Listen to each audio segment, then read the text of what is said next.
Assalamualaikum warahmatullahi wabarakatuh. Saya Sarah Wardatul Fajar, saya dari kelas 11 IPA Pondok Pesantren Azhariyah. Oke, sekarang saya ingin menjelaskan tentang pendapatan nasional. Jadi ada beberapa definisi yang menjelaskan tentang pendapatan nasional. Pendapatan nasional adalah total nilai barang dan jasa akhir yang dihasilkan oleh suatu perekonomian dalam periode tertentu yang dihitung berdasarkan nilai pasar.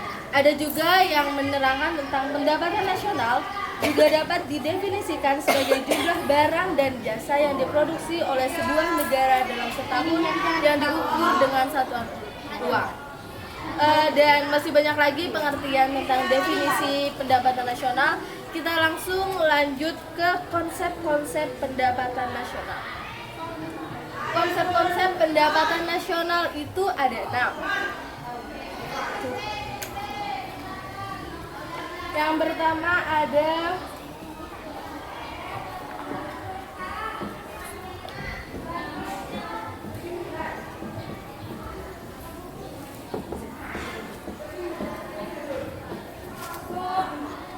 produk nasional bruto atau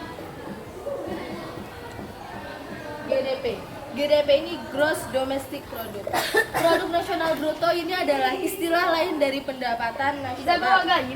PDB juga dapat diartikan sebagai total nilai barang dan jasa akhir yang dihasilkan oleh suatu perekonomian dalam periode tertentu yang dihitung berdasarkan nilai pasar.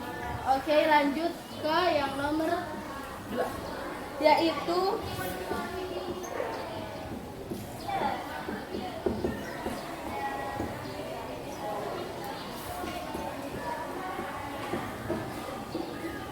gross national product atau produk nasional bruto.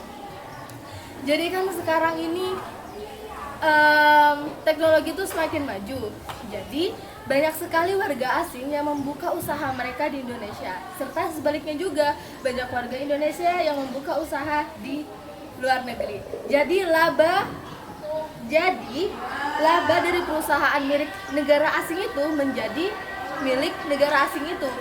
Dan sebaliknya juga, laba dari perusahaan milik warga Indonesia juga menjadi milik warga Indonesia. Sehingga jumlah ini harus ditambahkan pada produk nasional bruto. Selisih antara laba perusahaan penanaman modal asing di Indonesia dengan laba perusahaan penduduk Indonesia di luar negeri disebut dengan pendapatan neto terhadap luar negeri. Produk domestik bruto digabung dengan pendapatan neto terhadap luar negeri adalah produk nasional bruto atau PNB. Jadi, pada PNB hanya dihitung total output warga negaranya saja. Next, yang ketiga. Yang ketiga adalah produk nasional bruto. Produk nasional neto atau net nasional produk. Net nasional produk ini adalah produk nasional neto didapat dari produk nasional bruto dikurangi dengan penyusutan dan barang pengganti modal. Nah, kalau ditulis rumusnya jadinya kayak gini. NNP sama dengan GNP min penyusutan ditambah dengan barang pengganti modal. Lanjut ke yang nomor 4. Ke yang nomor 4 di sini ada pendapatan nasional neto atau bisa disebut dengan NNI. NNI itu kepanjangan dari Net National Income. Jadi net national income ini adalah pendapatan nasional neto, yaitu produk nasional neto dikurangi dengan pajak tidak langsung dan ditambah dengan subsidi. Ini juga ada rumusnya. Rumusnya itu adalah NNI sama dengan NNP yang tadi dikurangi pajak tidak langsung, pajak tidak langsung, ditambah lagi dengan subsidi. Ini tentang pendapatan nasional itu. Lanjut ke yang nomor 5. Di sini ada pendapatan perorangan atau biasanya disebut dengan personal income atau PI kalau disebut. Personal income ini adalah pendapatan perorangan, yaitu jumlah seluruh penerimaan yang benar-benar sampai di tangan masyarakat. Tidak semua pendapatan sampai ke tangan masyarakat karena masih dikurangi dengan laba yang ditahan, seperti iuran asuransi, iuran jaminan sosial, pajak perseroan, dan ditambah lagi dengan pembayaran pinjaman atau disebut dengan transfer payment. Kalau ditulis di sini bisa kita tulis dengan PI sama dengan NNI ditambah transfer payment ditambah dikurang laba yang ditahan ditambah iuran asuransi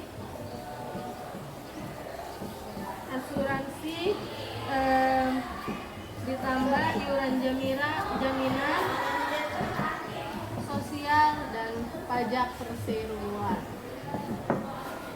Lanjut ke yang nomor 6, yaitu ada pendapatan disposable.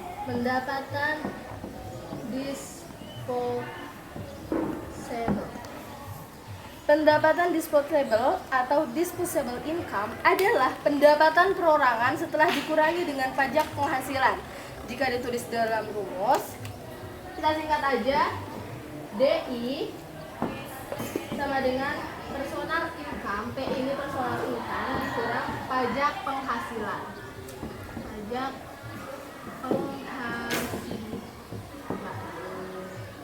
Lanjut ke konsep yang terakhir, yaitu ada PDRB atau produk domestik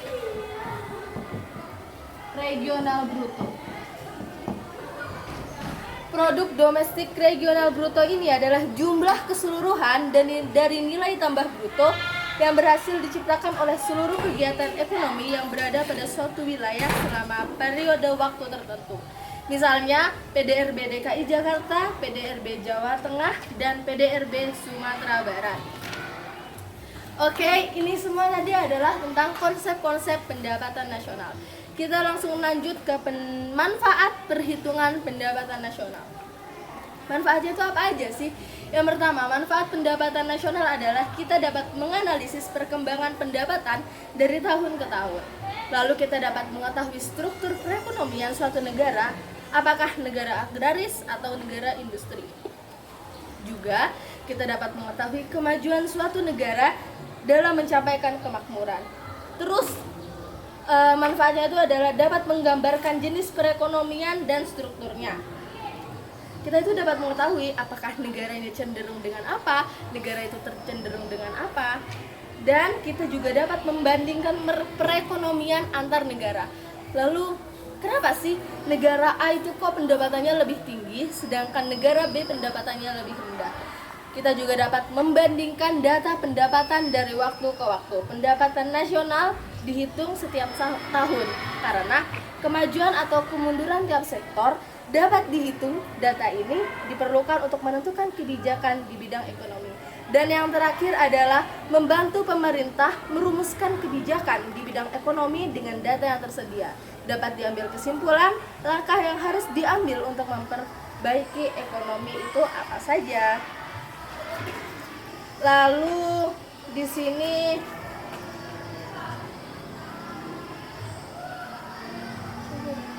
skip.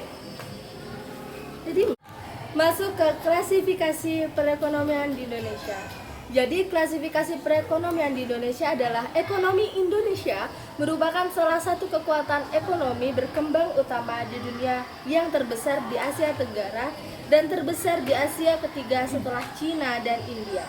Jadi, ekonomi negara ini menempatkan Indonesia sebagai kekuatan ekonomi terbesar ke-16 di dunia.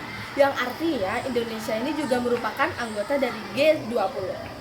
Dan setelah mengalami gejolak politik dan sosial yang hebat pada pertengahan 1960-an di bawah Presiden Soekarno, Indonesia yang dipimpin oleh Presiden Soeharto segera melakukan restrukturasi tata kelola fiskal yang bercerai-berai akibat berbagai kebijakan tersebut.